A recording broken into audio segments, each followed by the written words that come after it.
तो हेलो दोस्तों, कैसे हैं आप सब। मैं आशा करता हूँ आप लोग बिल्कुल ठीक होंगे।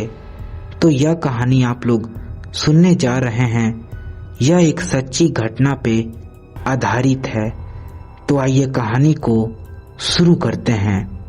रात के 10:15 बज रहे थे। बाहर आसमान से पानी नहीं जैसे आफत बरस रही थी।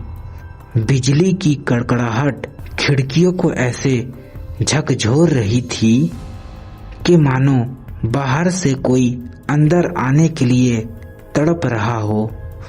मैं, राहुल और विक्रम, सोनू, हम चारों लिविंग रूम में घेरा बनाकर बैठे थे।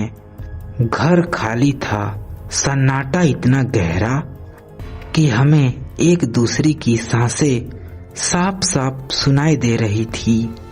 शुरुआत तो मजाक से हुई थी, लेकिन सोनू की एक जिद ने माहौल बदल दिया। चलो रत पिचास का खेल खेलते हैं, सोनू ने फुसफुसाते हुए कहा। उसकी आंखों में एक अजीब सी चमक थी। राहुल ने मजाक में उड़ाया, अरे छोड़ न भाई, यह सब इंटरनेट की झूठी अफवाह है। लेकिन विक्रम, जो ऐसी रहस्यमय चीजों में डूबा रहता था, उसने एक पुरानी पीली पड़ चुकी हुई फटी हुई किताब निकाली। ये मनगढ़ंत नहीं है राहुल, इसमें लिखा है कि अगर 4 लोग अपनी ऊर्जा एक सिक्के पर लगा दें तो वह पाताल के दरवाजे खोल सकते हैं। वह काली शुरुआत। हमने कमरे की सारी लाइटें बंद कर दी। सिर्फ एक काली मोमबत्ती बीच में जल रही थी, जिसकी लौ बिना हवा के भी पागलों की तरह नाच रही थी। फर्श पर हमने एक सफेद कागज रखा जिसमें कोयले से कुछ लिखे थे, और बीच में रखा था एक तांबे का पुराना सिक्का। हम चारों ने अपनी कांपती हुई तर्जनी, इंडेक्स फिंगर उस सिक्के पे रखी। विक्रम ने आंखें बंद कर ली और एक ऐसी भाषा में कुछ बोलने लगा जो हमने पहले कभी भी नहीं सुनी थी। अगर यहाँ कोई है तो अपने होने का एहसास कराओ। विक्रम की आवाज भारी हो गई थी। फिर अचानक कमरे का तापमान इतना गिर गया कि हमारी सांसें भाप बनके निकलने लगी। और फिर वो हुआ, सिक्का धीरे धीरे सरकने लगा। राहुल, तू हिला रहा है ना? मैंने डरते हुए पूछा। नहीं भाई, कसम से मेरा हाथ खुद खींच रहा है। राहुल का चेहरा सफेद पड़ चुका था।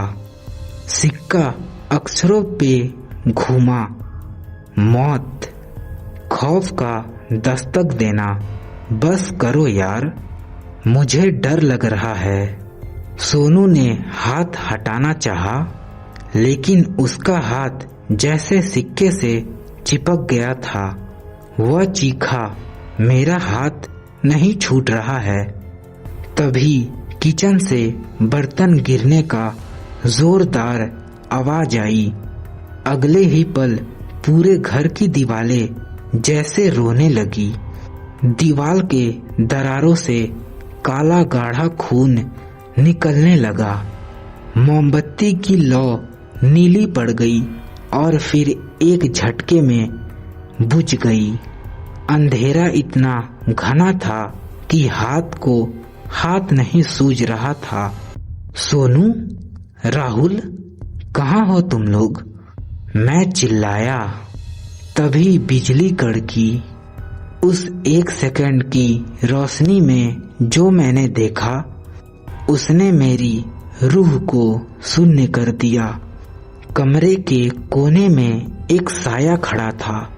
करीब 7 फीट लंबा, बिना खाल की शरीर और उसकी आंखें नहीं थी, बस 2 जलते हुए गड्ढे थे। शिकार का आगाज सबसे पहले सोनू की चीख निकली। अंधेरे में किसी अदृश्य ताकत उसे हवा में उठा लिया। उसकी हड्डियां टूटने की आवाजें पूरी कमरे में चट चट गूंजी। बचाओ! तभी उसकी आवाज घुट गई। जब बिजली दोबारा चमकी तो सोनू का शरीर पंखे से लटका हुआ था।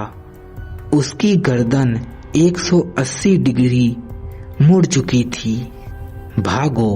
विक्रम चिल्लाया। हम मुख्य दरवाजे की ओर भागे, लेकिन दरवाजा दीवार बन चुका था।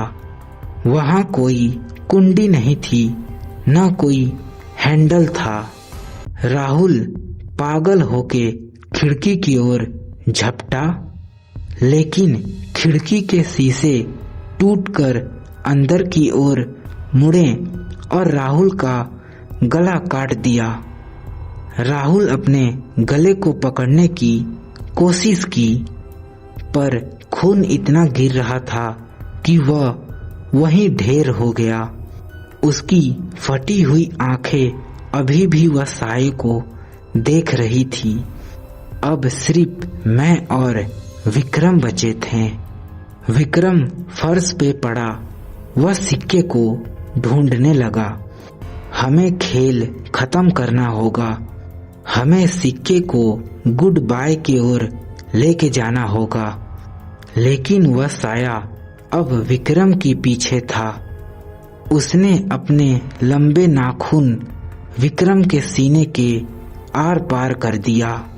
फिर विक्रम ने खून की उल्टी की और उसकी नजरें मुझसे मिली। उन नजरों में सिर्फ माफी थी। मैं अकेला बचा था। वह रूह मेरी तरफ बढ़ी। उसकी सरसराहट मेरे कानों में एक अजीब सा सिरदर्द पैदा कर रहा था। तुमने दरवाजा खोला, अब बलि पूरी होगी। उसकी आवाज मेरे दिमाग के अंदर गूंजी। उसने अपना ठंडा बर्फीला हाथ मेरे चेहरे पे रखा। मेरा शरीर जमने लगा। मेरा दिल धीरे धीरे धड़कना बंद कर रहा था। आखिरी चीज जो मैंने देखी वह था फर्श पे पड़ा हुआ वह कागज, जिस पे अब कोयलों से नहीं बल्कि मेरे दोस्त के खून से लिखा था, शुक्रिया हमें बुलाने के लिए। अगली सुबह जब पुलिस ने घर का दरवाजा तोड़ा तो अंदर कोई भी लाश नहीं थी। सिर्फ 4 खाली कुर्सियां थीं और फर्श पे रखा था वही सिक्का। जब एक ऑफिसर ने वह सिक्के को छुआ तो उसे महसूस हुआ कि वह सिक्के के अंदर से 4 लोग को चीखने की आवाज आ रही है, जैसे वह अभी भी वह खेल में फंसे हों। खेल खत्म नहीं हुआ था, वह बस अगले खिलाड़ियों का इंतजार कर रहा था। तो यह कहानी यहीं पे खत्म होती है। आप लोग को कहानी कैसा लगा मुझे कमेंट बॉक्स में बता दें। अगला कहानी में इससे भी डरावनी लाऊंगा। आज के लिए इतना ही। मिलते हैं नेक्स्ट वीडियो में। Bye bye.